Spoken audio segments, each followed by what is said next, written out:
sort of special that we haven't done yet in this version of our Common Good podcast and live stream. And that is, we're going to show you an interview that was done this summer, an interview that I did with Kristen Dumais. Kristen is a historian. She's an author. She's a Vote Common Good person, too. She spoke at one of our events in Michigan, and she's written a book called Jesus and John Wayne, How Evangelicals Fractured a Faith in Our Country. So it's a great book. I think you're going to love it. This conversation feels very timely. Feels very timely in where we are. I like it in the Issues Day here on Thursdays, because it feels like the issues that she raises in this book, which have to do with the history of evangelicalism, of course, the religious right in America, but also the role that a certain kind of masculinity has played. And that masculinity narrative is really important. It strikes at the heart of so much of what's gone on in our world up until now. Just in the last few days, watching the reports come out of Atlanta from this heartbreaking murders, and hearing the narrative now that the man who committed these murders is admitting that it has to do with his own sexual addictions. And then that's interlaced with racism and masculinity and women and who the victims are and how people respond. So all of these very complex issues, they interrelate. And in our podcast, we like to take an open-eyed, positive view of the world, but we want to see the world as it is and then see what we can do to let our lights shine in the midst of it. So this conversation with Kristen, I think you're going to enjoy. I hope you're going to enjoy. And if you do, would you let us know in the comments? Even though it's a recording, we'll still be paying attention. And if you're listening only to the podcast, we want to let you know how much we appreciate you as well for being a part of the podcast. So here is my conversation from this July with Kristen Dumais. Her book is called Jesus and John Wayne. I'll mention that again here in my introduction of her. The book has done very well. It has gotten much attention. We're so proud of this book in the work that we do at Vote Common Good, and so proud of our relationship with Kristen, and think that you're going to love it too. So here we go. Kristen Dumais and Jesus and John Wayne. The book is called Jesus and John Wayne, How White Evangelicals Corrupted a Faith and Fractured a Nation. I mean, as somebody who likes a good punchy subtitle and title, you certainly accomplished it with this one. It's a great one. It really comes right at it. I'm a bit of a book nerd. Just it's sort of an industry hazard. Did you pick your subtitle? Did you pick your title? Who did it, and how do you feel about it? Oh yeah, We'll that's a get great into the book in question. a minute, but how did that all come about?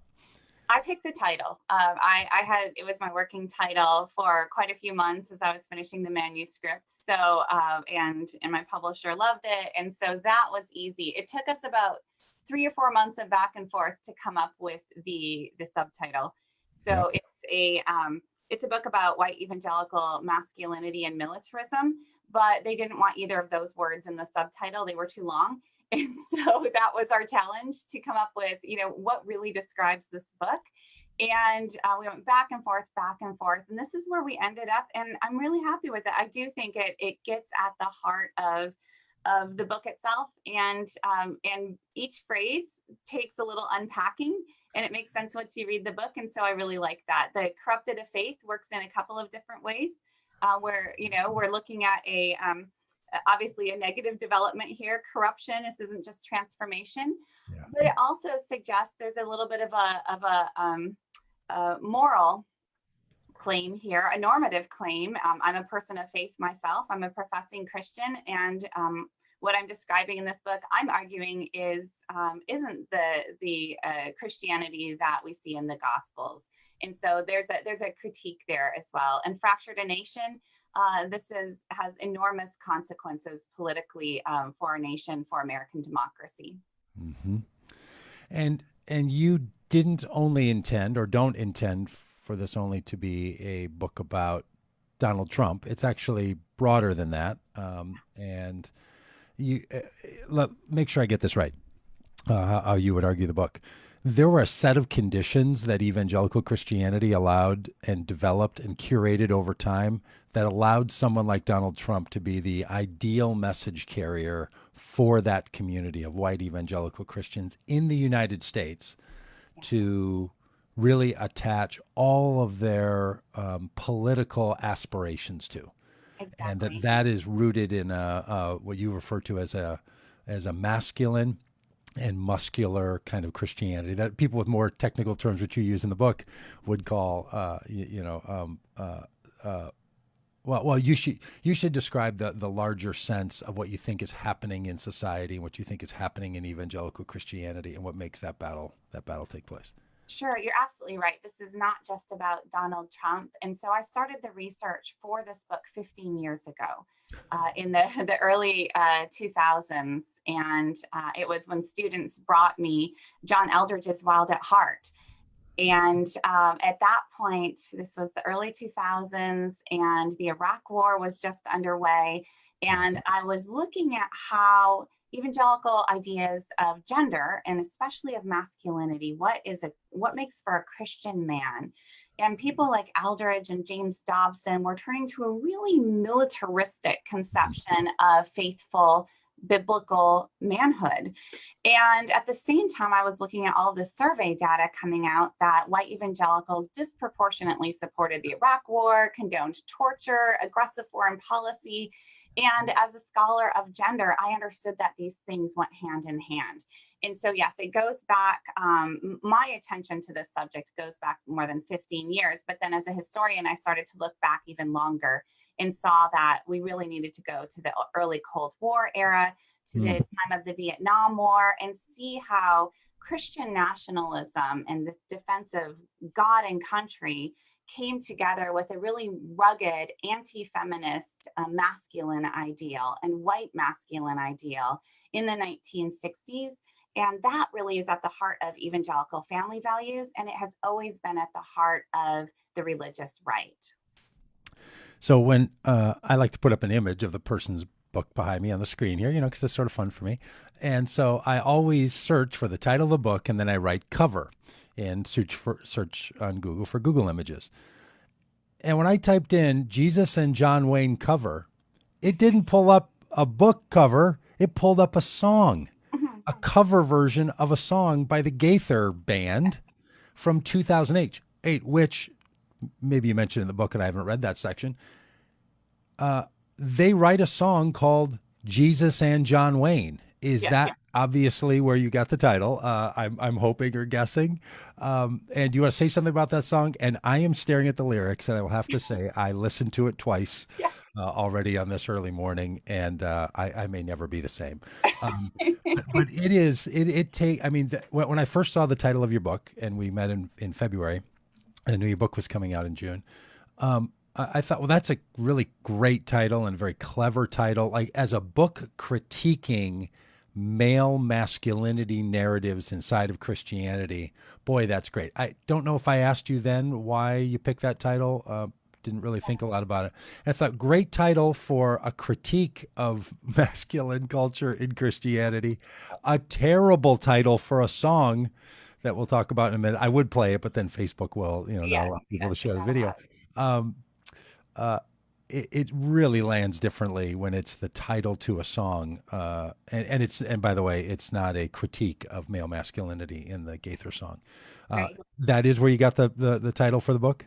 So actually, I discovered the song by Googling, much as you did, because I was already working with the Jesus and John Wayne motif. Because what I discovered when I started looking at all of this literature on evangelical masculinity, and millions of books have been sold and read and devoured on this. And what I saw is that for all their talk of biblical authority and being Bible-believing Christians, white evangelicals didn't actually look to the Bible all that much in this popular literature on masculinity. Instead, they looked to Hollywood. They looked to Hollywood heroes.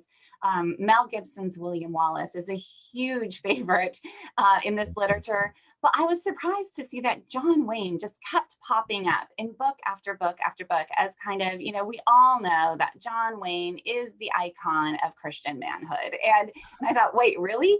And, so the kind of rugged, militant John Wayne, where the ends are going to justify the means, this real kind of cowboy masculinity, this righteous cause. Same with William Wallace of Braveheart, and soldiers, and so it was this mythical idea of masculinity that was driving Christian manhood. And actually, and this gets to the corrupted of faith part, transformed the very idea of Jesus, that Jesus is kind of remade in the image of John Wayne and in the image of Mel Gibson's heroes. So that's part of what I was getting at. So as I was starting to draw out John Wayne from this literature, that's when I went to Google and thought, has anybody else talked about that? And that's when I discovered the song. And the song itself actually is a little bit more complicated because it does set up a bit of a conflict between, I'm drawn to the faith of my mother, this gentle, tender, because that's always the flip side of this militant masculinity, is a very sweet, submissive femininity. But then, I'm also drawn to this more rugged ideal, and that maybe, Jesus is halfway in between. And I said, that conflict is actually nostalgic.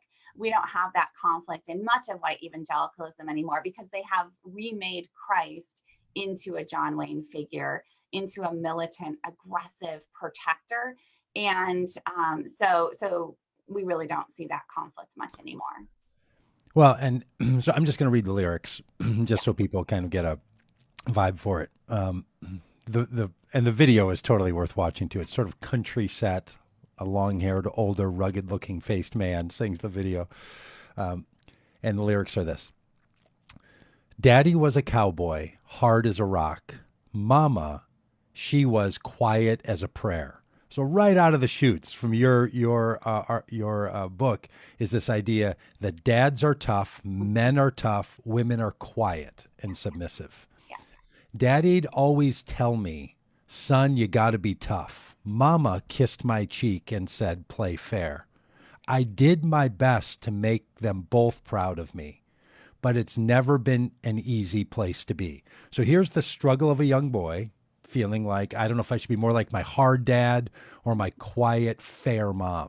And you almost get this feeling of how a lot of evangelical Christians talk about the Old Testament and the New Testament, like mean God in the Old Testament, the strict father, and then Jesus as the caring, meek sort of one. But it's curious that as the song goes, it starts to equate Jesus with the mother, right? I mean, and then this conflict now is mom and dad. And then it goes on and says, do you mind if I read this? Is this okay? Because I think it just is so unbelievable. And then he says, somewhere between Jesus and John Wayne, a cowboy and a saint crossing the open range. I try to be more like you, Lord, but most days I know I ain't. I'm somewhere between Jesus and John Wayne. Mama's love was tender. Daddy's love was strong. So here you go again. Both of them were there to help the weak. Right. This is also interesting that both the mean, strong, hard side, win at all costs, and the tender, caring, loving side are both there for the weak. Right. This is the conflict. They taught me to stand up and fight for what is right, showed me how to turn the other cheek. Since there's a bit of both of them in me, then maybe I can be the best that I can ever hope to be. Yeah, I'm somewhere between Jesus and John Wayne. A cowboy and a saint. I try to be more like you, Lord, but most days I ain't. I'm somewhere between Jesus and John Wayne. And I mean, this idea that it's not just you suggesting that there's a John Wayne narrative in Christianity. For people who don't know the Gaithers, they represent a version of Christianity, and they're the soundtrack to many older people, especially. And they're the soundtrack to a certain style of Christianity that is that just permeates. And it feels like this little song is this great example of what you're getting at in the book. That as a historian, as a church historian, as a cultural observer, and as a Christian yourself, you're narrating in historic and culturally contemporary ways how you end up with people suggesting that there's a battle between being like Jesus or like John Wayne, or ideally a little bit of both. Exactly. And crazy. Exactly. And yes, so I'm a cultural historian. So when I look at evangelicalism, I look at the lived religion. I'm interested in theology, but not exclusively in theology. And because I think that for most American evangelicals, they experience their faith through Christian radio, through Christian television, through, again, the ubiquity of Christian books on child rearing, on gender, on right, that this is the world that they inhabit. Not they're not reading kind of thick theological tomes for the most part. Right. And when I think about evangelicalism too, you're right. You've got kind of the Gaither Vocal brand, a band, which is a particular kind of strand of American evangelicalism. But what I tried to do in the book is map out this very diverse movement of white evangelicalism. And so I talk about, the homeschool movement, Bill Gothard, but then also James Dobson, and more modern manifestations of Mark Driscoll and John Aldridge, and the Council on Biblical Manhood and Womanhood, and the Gospel Coalition, right? And all of these things kind of come together through networks and alliances and draw boundaries of, who is inside evangelicalism and who are we going to kick out? Whose books are we going to sell? Who are we going to invite to these big conferences? And who's going to be on the outside? And so that was actually a huge task of this book, is just understanding, what are we even talking about when we talk about white evangelicalism? And we have to look at cultural products and at this cultural identity that's so critical to many evangelicals, and has been over the last 75 years. You write in your book, you write, generations of evangelicals learned to be afraid of communists, feminists, liberals, secular humanists, quote, the homosexuals, the United Nations, the government, Muslims, and immigrants. And they were primed to respond to those fears by looking for a strong man to rescue them from danger, a man who embodied a God-given, testosterone-driven masculinity.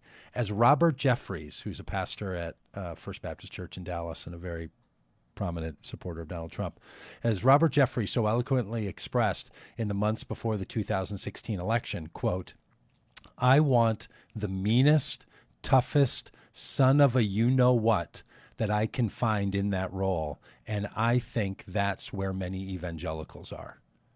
Now, I think it's curious that Robert Jeffries wants such a tough guy, he can't even say son of a bitch, right? He's so pure, he has to say a son of a you-know-what, right? Like, it's just this idea that we need a proxy, like almost the fact that he won't say that mean word, he wants someone else to say it on his behalf. This is the thing you're getting at, that these people are seeking, not even in a hidden way. It's not like I'm afraid of the changing subculture in America. I'm afraid that America's shifting from, this is just blatant. I want the meanest, toughest son of a you-know-what to be the president on our behalf. And you just ask yourself, how did the evangelical Christianity that some of us are familiar with give way to this? Like, I know it's always been around. Look, I mean, you go back to the Gospels and you've got the disciples being like, let's pull swords. If you, by the one gospel account, you've got Peter swinging a sword at a man's head and, cutting off his ear. So the idea that you're going to have masculine, violent, war-dripped following of Jesus, yeah, okay, that's been around. But as in that case, as in our case, the response to that is to say, put your sword away, right? Stop and heal the man's ear in this story, right? There's something Jesus is showing in this gospel story about not being the people of violence, instead being the people of healing. And so we're still having that argument. That's what happens. That's how it goes. It's the non-identical repetition. But what do you think caused the giveaway for, like, do you think it's just that people got quiet? Do you think these people like Jeffries and Jerry Falwell Jr. and pastors who I know who preach with a gun in their holster? Yeah. My friend Rob Schenck has taught me that so many people in the religious right, when he was involved in that, would never preach the gospel without a Bible in one hand and a pistol on their hip. It's just like, how did we give way to that being so normative as opposed to that being so exceptional? Right. That's a huge question. So I guess I should say I'm a Calvinist, so I can always resort to original sin if you want to go back that far. But to me, it does come back to this question of power, right? And fundamentally, what is the gospel about? And you're right that Jesus of the gospel says, put your sword away. And his followers are constantly looking for this kind of warrior who's going to do what they want him to do and install them in places of power. And that is contrary to what, and that's what's so revolutionary about Christianity, about biblical Christianity, about the gospel of Christ, that this is, that Jesus kind of turns this upside down. But throughout Christian history, there is this strong tendency for Christians themselves to want to claim that power and to maintain that power. And once you have some of that power, it's very, very hard to let it go. And really, you can kind of see the history of 20th century evangelicalism as a history of evangelicals grasping that power, getting some of it in the 1940s, 50s, 60s, and then absolutely wanting to maintain that. And you can see that in very specific individual cases. And that's one of the things that I look at in this book too. This is a story of kind of evangelicals and national politics, but it's also the story of individual evangelicals in their own churches, in their own organizations that model this kind of ruthless grasping for power. And the way that they do that, the way they maintain, they consolidate and maintain their own personal power is by inciting fear in their followers. And this works. So, and that's how they're able to drive donations. And that's how they're able to demand the absolute loyalty of their church members, of their donors, of their followers. And once that kind of clicked for me on an individual kind of local level, you can really see that pattern repeating itself at the national level as well. Do you think this is where the anti-woman movements inside of certain parts of white evangelical Christianity, like women can't lead, women are the temptress, and women are the ones who cause the struggle for men, the sexual struggle for men, and women need to have a covering of, this is not to be too deep in the subculture, but kind of Bill Gothard world, that women always need some community led by a man that surrounds them and keeps them safe because they come from the lineage of Eve. Do you think that anti-woman piece is also a part of this kind of patriarchy and masculinity narrative, or do you think those two things are like running parallel to each other and occasionally crisscross? Because I know some women who are big into the biblical view of women don't like it when people like me say you constantly are subjugating women to male power by having that view.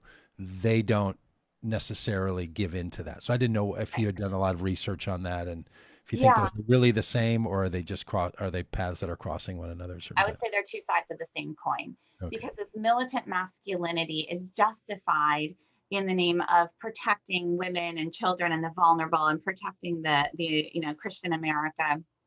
And so, and at the same time, strong women, women's rights, feminism is absolutely positioned as probably the most dire threat to God-given, testosterone-driven masculinity. That is a constant motif in American evangelicalism. And that's why feminism is so bad, because it is weakening our boys who need to grow up to be strong men in order to protect this nation and to lead as God intended them to lead. So they are absolutely two sides of the same coin. And some women absolutely sense this. And I've heard from many of these women since this book published a month ago.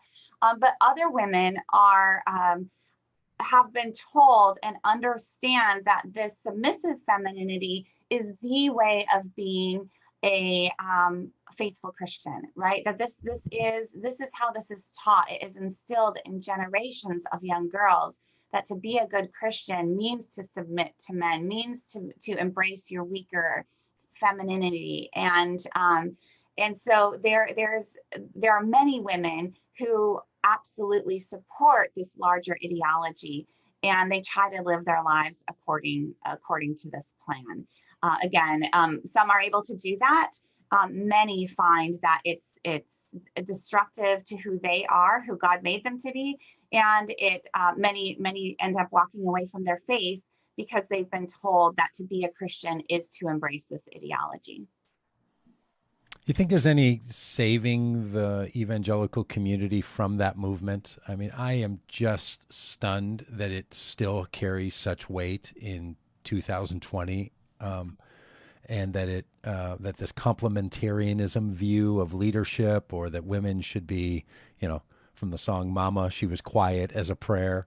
Um, that it's just really hard to reckon how in 2020 that is still a stated belief of a significant portion of people who are otherwise fully embedded in culture. We're not talking about the Amish here. We're not talking even about Mennonite culture. We're talking about women who teach at universities and run nonprofits and run businesses and are explorers, also proclaiming of theological view that says, well, that's sort of how God made the created order, that women are submissive to men.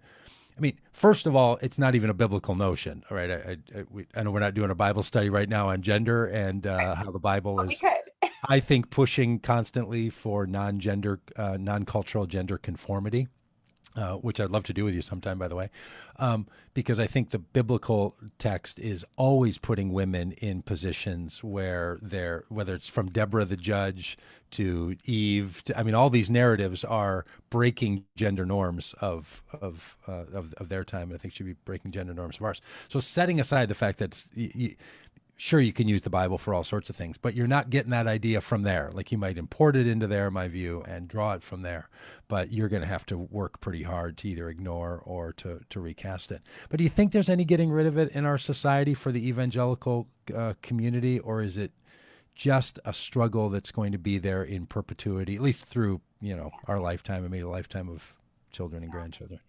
And first, you're right to go back to kind of biblical interpretation. And the first book that I wrote is actually a history of Christian feminism and evangelical feminism. And that's really important to realize, that history can show us that things haven't always been this way, and that they were made this way by specific people at specific points in time, right? So that's actually really important to put forward. And that relates to your question of, is there hope for change? And there is, and we have to understand again that this is not, even though conservative white evangelicals love to use the word gospel, right? The gospel coalition, gospel truth. This is not the Christian gospel, right? This is one cultural interpretation, and we're all finite, and we all come to the text with our cultural lenses. But if we can just bracket this as one particular historical and cultural understanding, then I think that opens up, including for, quote unquote, Bible believing Christians, to rethink some of these things. But I will also say that my research has demonstrated that this is also very deeply entrenched. And for right now, I'm hearing some kind of never Trump evangelicals say, what we really need is a better political theology, and then we'll be out, then we won't be supporting Trump, or we just need to stop listening to conspiracy theories, and then we'll be fine. And that's not true. That we have to have a kind of full deconstruction of the family values evangelicalism, of ideas about gender and about sexuality and about the common good, frankly, and understand how we've gotten to this place, and before we can undo it. But I will also say, not to get too pessimistic, that we have to understand how power operates in American evangelicalism, that there are enormous pressures on individuals, leaders, and people in the pews to stay quiet, to not disrupt this ideology. And I know, because I've felt that myself, and I've heard from so many people since I've gone public with this research, who say, I agree 100%. I can't say anything or I will lose my job. Pastors know that they're going to be kicked out of their churches. And so we have to, I think it's just going to take a lot of acts of individual courage and a lot of efforts to offer kind of new institutions, to embolden people to speak out, to know that they're not alone, and to offer a place for those who need to leave their current places. So it's not going to be easy, but I think it can be done collectively, and that's what we really need in this moment. Boy, I think you're so right. I mean, my experience in the last 30 years of being around a lot of church leaders and evangelical culture leaders, most people don't believe the stuff that they print in the books from their publishing houses. They don't believe the stuff that their church has on their own websites. They don't even believe the stuff they say quite the way they say it. They know that they're fulfilling a role and they're trying to keep the whole thing going.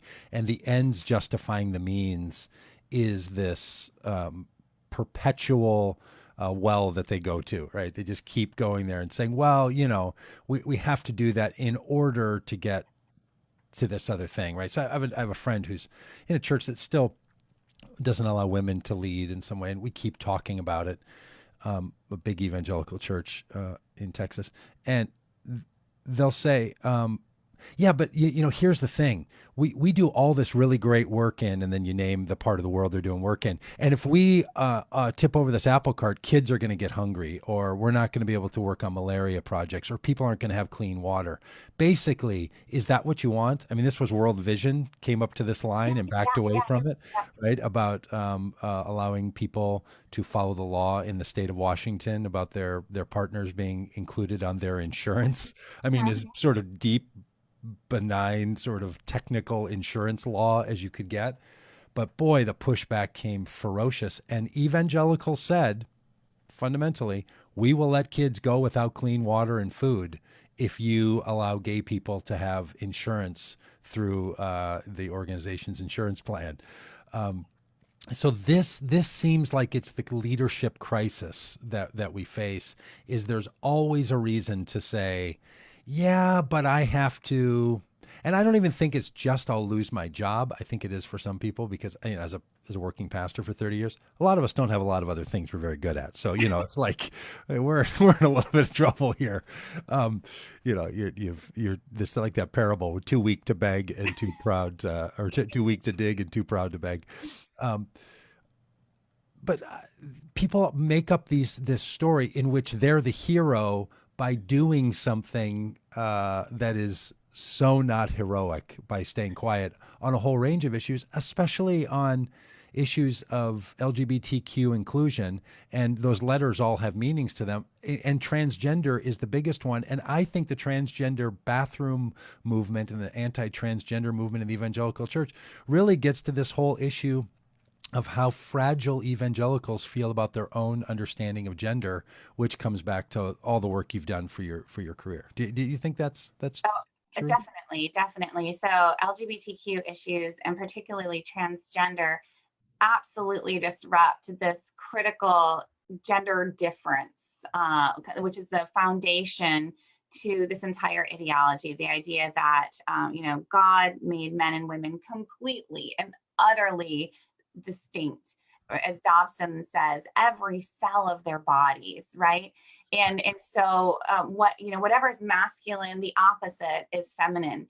And what that ends up doing is, things like the fruits of the spirit, those are feminine. And so again, it totally corrupts Christianity, because if you look at the Bible, it's this revolutionary text, and 99 point whatever percent of the verses are not specifically addressed to men or to women. And we have verses of, there is neither male nor female in Christ. So something like transgender and LGBTQ issues generally are really disrupting that foundation on which conservative evangelicals have kind of hung all truth, all biblical truth. But I will say that the younger generation is not buying this, not nearly like older generations have. And I think there are a variety of reasons for this. But if you want to talk ends justifying means, I think that's tipping just a little bit, because it's really hard for young evangelicals growing up today in this cultural context, where they're also much less isolated than, say, somebody like myself was growing up in the 1980s and 90s, where that evangelical subculture had much more of a hold on us, because we didn't have the internet, we didn't have Instagram, we didn't have we could grow up in more of a cultural bubble. I only listened to Christian music. I thought, secular music was sinful. Did you have a favorite band? Jars of Clay, right? Fair enough. And there's many in my generation who, that's just, we grew up quite separately. And I think it's much harder now, except for the homeschool circles. It's much harder. And even then to grow up in that kind of isolation. And now I see that I teach at a Christian university, and my students who are coming into my classes now from evangelical backgrounds are so much more progressive, just because of the relationships, because of their cultural exposure, than they were even 5 years ago. And so I think that to set up this conservative ideology on gender, and we haven't even talked about race and sexuality, as the only way to be a quote unquote true biblical Christian, is a recipe for disaster. And I think some evangelicals are sensing that, but it's just not going to be sustainable, I don't think, without a lot of real assertion of power that can get, well, it already is quite ugly. And even then, I think many of the younger generation are just going to walk away. I hope that's true. I'm not. I gave up about a number of years ago on generational shift. I say that with, and I'm questioning, because the problem is younger evangelicals grow up to be older evangelicals. I mean, and you can see that change. As a cultural historian, I will say I sense something is different now. Again, because that lock of the subculture isn't there anymore. I'm seeing it. Whether that's going to then lead to political, partisan shift, that's another question. There are a lot of variables. Yeah. I mean, and like we're all saying these days, I want to believe the scientists on this. So I want to believe you as a social scientist and historian, because you think, the generation of 1968 and 69 and 70 and 71, those are the baby boomers now that we say are the problem, right? So this idea that you're just that the next generation is going to be the ones that lead us through, or as, was sung in the 1980s when you're talking about, we believe the children are our future and they're going to lead us down this new path, and the Gen Xers are going to do it, or Gen Y is going to do it. Or about 17 years ago or so, I spoke at Bethel Seminary, which is an evangelical seminary here, and I'm a graduate from that school, and I spoke at it and I talked about this idea of complementarianism, and it was resurging there. And I just said that this is incoming students, first retreat in the fall of freshman year for seminary graduate students, and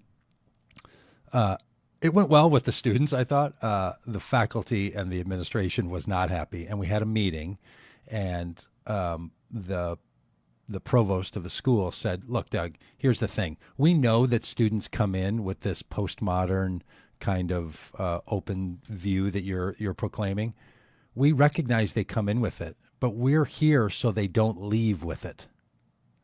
Right? The whole point of these institutions is to take these cultural realities and to work against them, or to eliminate them, or to reshape. And that's the thing I think people don't recognize, that you do such a great job in the book of articulating and exposing, is these are not benign systems just kind of bumbling along. They're intentional movements of people who don't buy it, shaping people in a particular way so that they can stay for some reason. And it's hard for me to recognize what the rationale and the reason is, why they want to keep them inside these systems, but they're very committed to it. I think fundamentally because they believe that's what God wants them to do. I mean, I continue to grant people in this world, of which I consider myself a part too. By the way, so just so people know, like I wasn't raised an evangelical, but I converted into it as a 16-year-old, and I consider that to be my community. And I'm gonna, my DNA is all over the crime scene here, just like everybody else's, right? Like I'm not some outside observer saying, "Boy, you people in those glass houses should really shape up your attitude." I'm deeply rooted in this world too, and represent, that 20% of the evangelicals who wouldn't support this stuff. So when people say like 80% of evangelicals, this and that, well, there's this little remnant. There's this little 20% remnant over there that don't. And that group's got to get going. So I know we talked about this, the other day, but look, if we just hope that generational transition is gonna catch this, that's the wave, and somehow those of us, and now I'm going to preach to my 50-year-old friends, if we think that our job is to pawn this off on our kids or grandkids and let them fix the problem that we've helped to bolster, first of all, that's really a terrible way to live your life, and I don't think it's going to work. I think we have to do the hard work in our generation because they're going to have enough issues of their own to be figuring out. They're going to look, if we can't figure out gender and race in a better way right now and the environment, what are they going to do with serious technological advances and AI and a global reconstituting of the planet? And I mean, there are so many problems facing generations to come. To burden them with this and be like, "Hey, hope you guys figure it out." We chose not to. I mean, we just sat back and said, "Let the kids fix it." It's really, and I'm not saying you're suggesting that at all. I'm not saying that you are. No, and I think I'm you're just right. lamenting at the lack of leadership of entire generations of religious leaders in this country.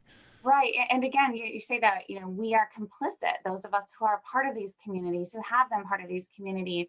And that's the deconstruction that we need to be doing right now, which is, even if right now, you're an evangelical who finds yourself in the 20% who doesn't support Donald Trump, and you can't just wash your hands of that and say, there, I'm on the right side of this.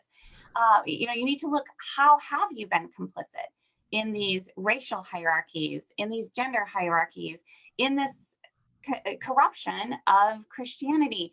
How have you been shaped by this? And that's really what we all need to be doing right now. And in light of the Black Lives Matter movement, there's a really good opportunity, right? That conversation is happening, but it needs to keep happening. And it has to happen at a very, very deep level. But you're right, we can't just hand this over to the younger generation. And that I think that we can learn from looking back even to 2008, to the Obama election. And there we did see a shift in terms of the white evangelical vote by a few percentage points, and particularly strong among the younger generation.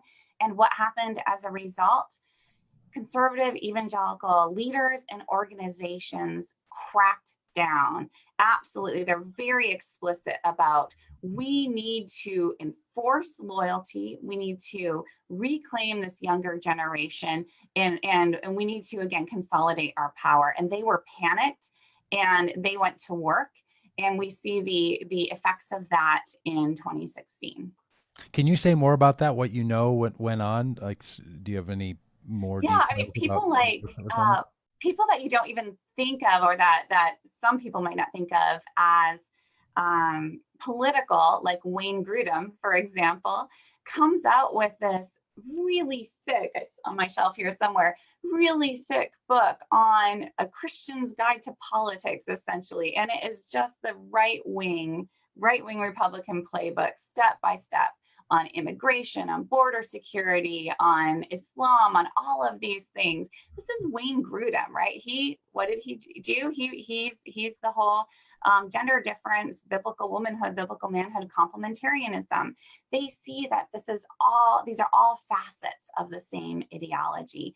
And he and folks like Dobson, right? They are in cahoots, and they are pouring all sorts of resources into shaping the theology, the thinking of evangelicals through their writings, and working through their network of pastors to really get into evangelical churches, and also working on the national level with national political organizations and lobbying and so forth. So this is a concerted effort. And again, their eye is on that demographic slice, the younger evangelicals who betrayed their cause by voting for Obama in 2008. They were able to shore up some of that support already by 2012. And then again, we see that in 2016. So you're absolutely right. We can't just trust that time will change things, because conservative evangelicals are very active in ensuring that doesn't happen. And I think on the evangelical left, we haven't seen that kind of coordination for a variety of reasons, some of them actually good reasons, but we haven't seen the same effort to kind of combat the efforts on the right. You've mentioned a couple times, and the book does a good job with this, of also engaging on the issues of race and the intersectionality of these issues. And it's something that actually the religious right that we're talking about here and some of these evangelical leaders, they're very aware of intersectionality too. I don't know that they want to use an academic term like intersectionality, partly Mhm. because it has section in there that makes them nervous. Uh, but there's this blending, right, of issues. And I just heard it yesterday on an NPR story of all things, where someone was critiquing, a reporter was reporting the critique of what's happening in Portland, and saying, some 60 days after the murder of George Floyd, this protest has now shifted to other issues and feels more like Occupy Wall Street than it does just about issues of race and police brutality. Almost like saying, you get permission to protest police brutality and police killing of black men, but you really don't get to move off of that into any other issue. And this is a societal problem and certainly a religious problem, to say, okay, I'll grant you that we shouldn't enslave people, or I'll grant you we shouldn't have laws against cultural or racial inclusion, or I'll grant you that police shouldn't kill people. But let's not let that seep into everything else. And it's the very seeping into everything else that one has to do, because you realize, and you've done so well in the book, to lay out how this is the set of conditions in which all these varieties of fruit are growing. This is the soil that they're all growing up in, and they're drawing the nutrients, in this overly belabored metaphor, they're drawing the nutrients from the same place, so they're going to be delivering they're different vehicles to deliver the same outcomes. Yeah, and history makes this very plain. So I talked about the backdrop of Vietnam and the Cold War and anti-feminism, but there's another context that's critically important here, and that's the civil rights movement. And a lot of evangelicals, well, many were kind of tepid supporters of, the most basic civil rights. But once the Civil Rights Act was passed in in the Voting Rights Act 1964, 1965, they're like, okay, that's good. And then they just stopped talking about race. They stopped talking about segregationism because that's not politically correct, right? That gets them into too much trouble. But they instead start talking about other kind of adjacent issues. And honestly, we have to take a hard look at family values evangelicalism and look at how, part of this mobilization was the authority of parents over against the federal government, the IRS and Christian schools, which were actually segregation academies in many instances, that these issues of parental rights and anti-federal government only make sense in the civil rights context, right? Federal government was forcing civil rights on Americans and on American families. And that was disrupting the power of not just parents, but we know who holds the power in the parental relationship. It's the patriarch, the white patriarch. And so this is white patriarchal authority. And where I really started to see this was in their own literature. Although they don't talk about race and they don't identify their whiteness, all of the heroes that they celebrate, and they love heroes, all of the heroes are white men. And in many cases, they are white men who are dominating non-white peoples. So Teddy Roosevelt and American Empire, their mythical understanding of the American cowboy is absolutely a white image. They love to celebrate the Alamo, and then just take John Wayne and all of his movies, right? That this is a very white militant ideal. They do not think that non-white men should be militant. Those are the problems that we need to solve and that we need to defend against and protect against. Immigrants, refugees, Mexicans coming across the border. This all makes sense that this is a very white masculine ideal and a white militancy. And in the conclusion of the book, I talk about going into a Hobby Lobby store. And, Hobby Lobby, dear to the hearts of many white evangelicals. If I you mean, look at where would scrapbooks be without well, exactly. And of Hobby course, Lobby? the Green family has been very politically active as well. But I think it's important just as a kind of opening to a window onto white evangelical culture. And if on the shelves you're going to find essentially well, you see a lot of pro-law enforcement material, memorabilia, little knickknacks. You see anti kind of Black Lives Matter in that, I stand for the flag, kneel for the Lord. Colin Kaepernick is not celebrated there. Tim Tebow is. And, a very kind of white, masculine ideal, militant ideal, pro law enforcement.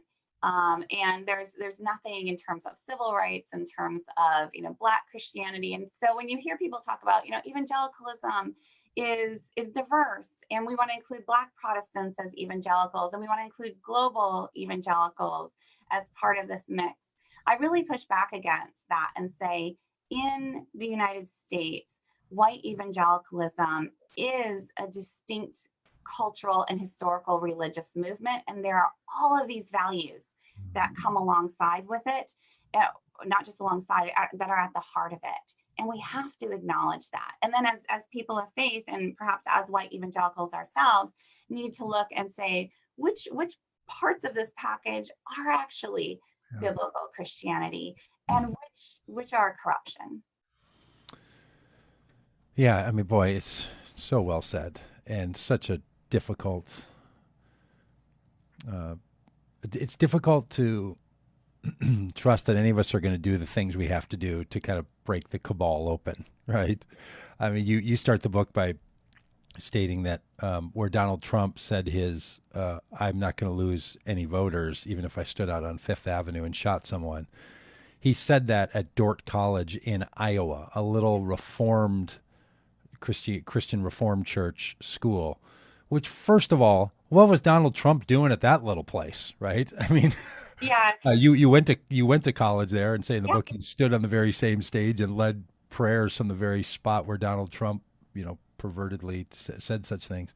But the fact that he was there, and you teach at Calvin College, which is a part of that same tribe of people. I work in the religion industry and have for all of these years, and write books published by Zondervan in the past for and and all of that whole world. And when you're inside this, you just realize, boy, I mean, can any of these institutions continue to be around when through and through they're just designed to make this white experience normative? And not only normative to America, like, well, look, it is the majority and it was founded, but like normative to God. That's the thing that you realize in these communities, right? Is that, you think of Megyn Kelly. We just watched this movie Bombshell the other day, and I was reminded of her nonsense about Santa Claus being white, if you remember that whole thing. But that rooted out of Jesus was white. Like, people will give you a good hard fight about that, and somehow equating modern day Jewish people in the United States that often get put into the white faith leader category with a first century Palestinian, right? As if that's the same. Yeah. But that, like, there wasn't even, like, whiteness was created by society to empower some people over other people. So not only was Jesus not white, the concept didn't exist then. And the idea that you're somehow going to use this white normative thing for the narrative of God, I just keep wondering, like, do people like you and me and others, do we have to create new institutions? Do we have to leave those institutions? Does everybody need to boycott those? Like, what do you think is and look, all of the above, all hands on deck is a great response to all this, right? We should do all the things. But do you have a sense about, what needs to happen in the next 30 years so that we look back on this stage, not the way people are looking back on 1990 and saying, well, there was a movement back then? Because Donald Trump and his election, I think, is a serious threat to the well-being of this planet and everyone who lives on it. Like, I just truly believe that his way of being president and the people who are empowered by his way of being president represent a true threat to this planet and to all. Yeah. I mean, so to go back to, Donald Trump appearing on the stage of Dordt College, what was he doing there? Well, all of the Republican candidates swing through Northwest Iowa because of the, the primaries, or the caucuses, I should say. and the importance of the state. But when I heard him, and this was one of the first times, if not the first time, that Robert Jeffress actually opened for Trump. It was at Dort, and I watched that on live stream because I wasn't there. I'm in Michigan, but initially I thought, oh, he has no idea where he is, because I knew for a fact that the vast majority of Dort professors and students were not Donald Trump fans. That wasn't their Christianity. And I just thought, oh, he's stupid, right? Because he didn't do his research, and they saw a Christian college and they assume, there's one kind of Christian, and it's the Robert Jeffress kind of Christian or the Paula White kind of Christian. And so, he was speaking to the wrong audience. That's what I thought when I was watching. But if you look at, the voting returns of Sioux County, Iowa in 2016, you see that more than 81% went for Donald Trump in the end. And so that's something that I've had to wrestle with. On the one hand, there is resistance, there is uneasiness, ambivalence within the white evangelical community, including those who have voted for Trump. But what needs to change? Again, I really think we need courage to speak out. But we also need, the truth is the threats are real for many institutions. And these are coordinated threats. Dobson has worked to marshal, his followers to put pressure on Christian universities or Christian colleges who will step out of line, because he can swing all sorts of, prospective students, or at least their parents, that that's not a safe college anymore. You can avoid that. There are big donors who are going to withdraw their support if you say the wrong thing. So I think those of us who have the freedom to speak out absolutely need to use that freedom. And I do. I'm a professor. I have academic freedom. And I believe that I'm working very much in line with my own institution, where we are called to be agents of renewal for Christ. Mm-hmm. And that's what I'm doing. And I'm working in good faith that that's how it's understood. But then we also need, I think, we need some support. I think we need some financial support, because the religious right has marshaled so much in terms of just plain dollars to fund think tanks, to fund organizations, and to exert pressure through that funding. And if we could have a little bit more of that in support of a different kind of Christianity, I think that could embolden certain leaders to make some risky choices. And World Vision you talked about, and we saw what happened there. I think this is a dilemma that many Christian colleges, Christian universities face, and a lot of other publishers, organizations. And if they knew that it wasn't so one-sided in terms of the pushback they were going to get, or the support that they were going to get, that we can maybe start to move in a different direction. But really, it takes all of us, wherever we're located, to look around and say, what can I do with my resources and in my place? Well, and your book is an important part of that. So this is Kristen Dumais. The book is Jesus and John Wayne: How White Evangelicals Corrupted a Faith and Fractured a Nation. Great title, great subtitle, even more great book, and great author. So, hey, thanks. And do you have other things up and coming that, if people want to follow you more, that they could be involved in the COVID moment? Sure. You can follow me on Twitter at KKDumez, KKDUMEZ. I also have an author page on Facebook where I post very regularly. Someday I'll be traveling again and speaking. Right now I'm just doing a lot of radio and Zoom conversations. But it's a great community, and that's also KK Dumais, Kristen Kobus Dumais, my author page. And it's been a really great place to just connect with other Christians who are trying to do the same things. So how Hey, I hope you really enjoyed that conversation as much as I did. It was back in July when Kristen and I recorded that conversation. So if you've been a regular listener to the podcast, you may have heard it there. But boy, listening to it again, it's just as fresh as it was back in July. So many things have changed and become more intense, and so many things have stayed just as they are. So the work continues. We appreciate you being around and being part of this effort with us. Appreciate you being a part of the Vote Common Good world. If you're not on our email list, hey, head over to votecommongood.com, and we'd love to stay in touch with you. We send out I think, a good amount of material and a good amount of resources, including an invitation to a webinar that Kristen's going to be a part of that we're going to do for the month of April. So in April, on Tuesday nights, it's a webinar on the threat of Christian nationalism and what a faithful response can be. It's really designed for leaders, for individuals who are talking to friends or family who are caught up in Christian nationalism and maybe don't even know what it is. So if you're in a faith community or know people in a faith community or have someone that you feel like you should be talking to about these issues, on Tuesday nights, all the information is going to come to you through all of these channels. You can keep your eye out for it. The details will be at votecommongood.com.